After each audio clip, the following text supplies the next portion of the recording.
Thank you. So I'm a lecturer here at the faculty and have been working in the creativity field for some time. I work with Bill Nicol, who's going to be talking later originally. But really, I'm talking here from the perspective of doing a lot of work more recently in wellbeing, and I want to make connections between wellbeing and creativities. I have a lot of slides, and I think actually I'm going to focus mainly on the conceptual here, because I think a lot of people in the room probably know a lot about creativity, but maybe a bit less about wellbeing.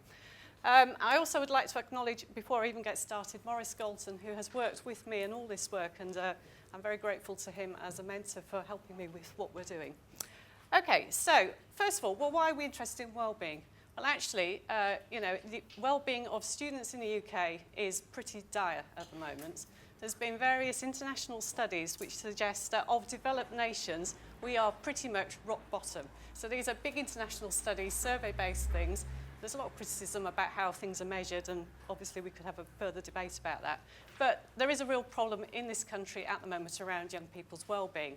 So what I want to be able to demonstrate here is if we can connect well-being to creative learning, creative processes, creative teaching, then that gives us a way potentially of helping young people and their well-being. Okay, so that's what I'm going to try and do.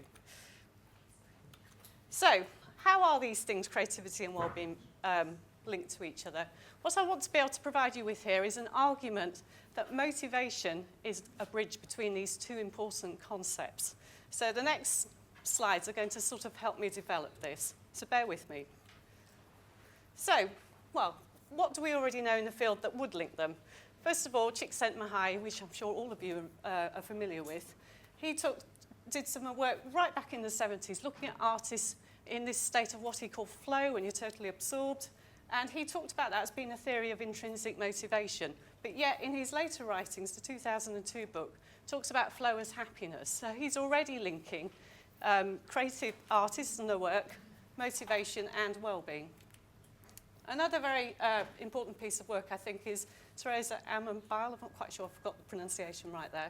But she talks about creativity happening if you've got these three elements to it. So expertise, creative skills and task motivation.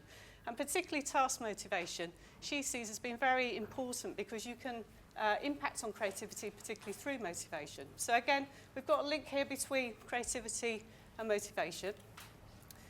What do we know about creative learning? I should say the work I'm sort of drawing on was done working with creative partnerships. And of course, they have a particular take in their work with artists about what they think creativity is, creative learning, and teaching for creativity, to go back to something that was said earlier. Okay, so Sefton Green, who's done a lot of work for creative partnerships, talks about learning in arts versus learning more generally. And he's talking about arts-based learning, and I know this is debatable whether this exists as an idea. It is around the capacity to reflect and critique and offer abstract analysis. Kelly talks about it as flexibility of mind. Of course, Anna Kraft, who, you know, all of us here would absolutely revere her work, talks about possibility thinking. I know people like Pam Bernard have built upon that. But the kind of crux of that is around finding and solving problems. In the creative partnerships work, we're also looking at creative learning as a process of developing expertise. And what is expertise? Well, again, there's different models about this. Alexander talks about a three-stage model, but expertise being the final stages as learners become very proficient at things. Talking about engaging in problem finding, Atkinson talks about it as being improvisational but strategic. So it's not just intuitive. Experts sort of intuitively seem to work, but they are strategic about it. But I think what's important about this is that expertise is actually teachable. It's not like you're an expert because somehow you're inherently going to be an expert. And the way to get to that, various people have talked about this, but it's around practice. You know, Tiger Woods on the tee each morning as a 2-year-old, you know, eventually became a great golfer, and that's very typical in stories of people who do well. So, but again, this is where motivation comes in. So I'm trying to make a link here between creative learning and motivation. Hopefully everyone's with me so far. Okay, the next thing I want to turn to is in the creative partnership work. There's been quite a lot of work around how artists work with young people in the classroom. And particularly here, I want to draw on Pat Thompson and her colleagues' work, where she has done several different projects, where she talks particularly about the distinction between business as normal work that goes on in classrooms, which she calls default pedagogy, which is very much what was being talked about earlier, you know, the impositions of the national curriculum of Ofsted and all these sorts of things, leads very much to a kind of talk and chalk approach and so forth. And then at the other end of the spectrum, in this earlier piece of work, she was talking about negotiated pedagogy, where young people were being consulted, where the learning goals were being jointly planned, where artists worked with young people to develop skills. And, you know, this was a totally different way of going about things, which teachers, I think, find very difficult because, you know, they're accountable to Ofsted and other things. But yet young artists were able to do this. And she developed these ideas with her colleagues further in the Signature Pedagogies project. Okay, so that's one way of looking around the teaching that's going on in creative partnerships work. The other piece I want to pull in is the work around the ethos in schools that are engaged in creative partnerships programs.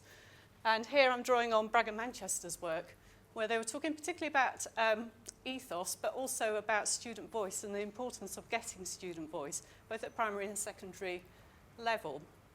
But in their view, creative partnerships gave this thing called additionality. So this was the idea that it enhanced practice that would not happen if the creative partnership work was not going on. And there was three distinct elements to this: considerate, convivial, and capacious. So considerate was the idea of respecting young people, drawing on their culture, working with them, and so forth. Convivial is the idea of having fun, good relationships. And finally, capacious is this idea of, you know, extending the learning space, being able to work outside the classroom to give a different sense of who you are and who you can be. So I want to draw all this together now and suggest to you that a theory in psychology that's quite useful for thinking about this is something called self-determination theory. Because in this theory, it suggests, which is a theory of human development, as you can see on the left, the suggestion is innate in all of us, there are three core needs: a need for competence, relatedness, and autonomy.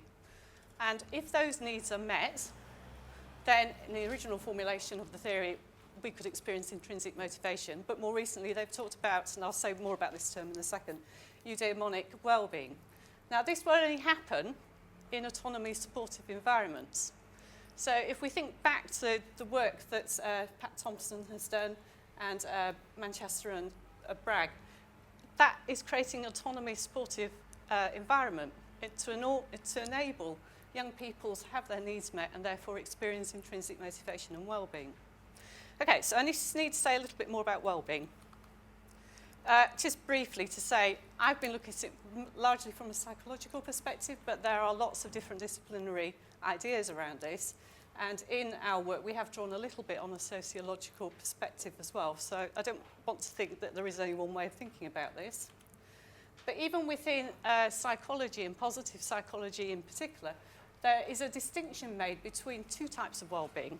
One is hedonic, which is the idea of feeling well.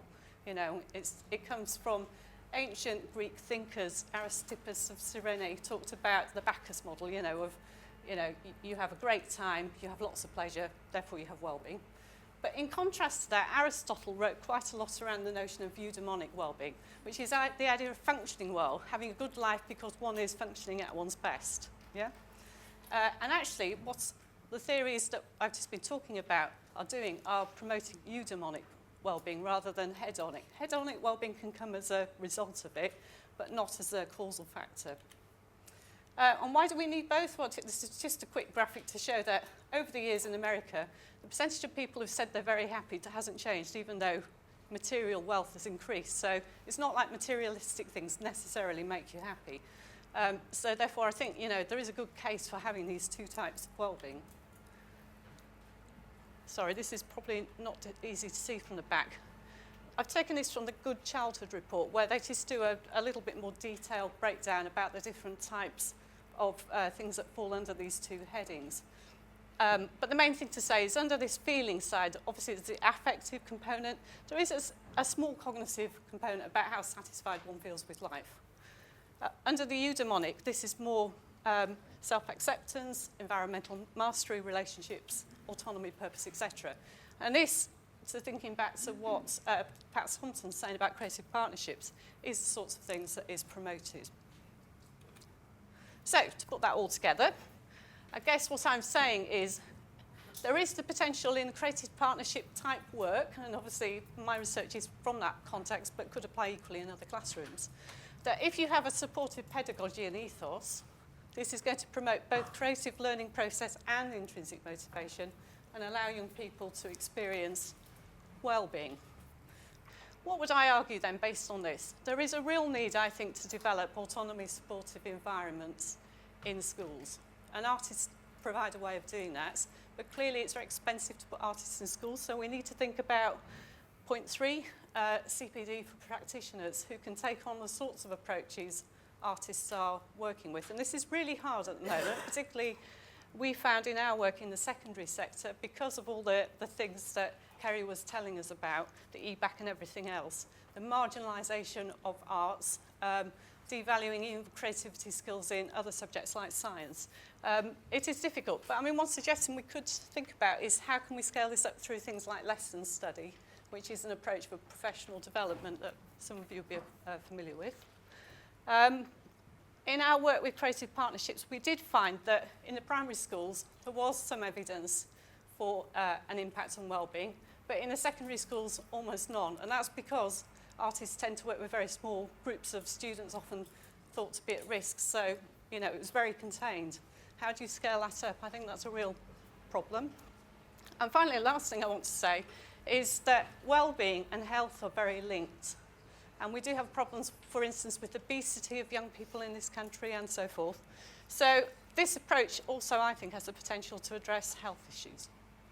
Okay, I'm going to stop there. Thank you.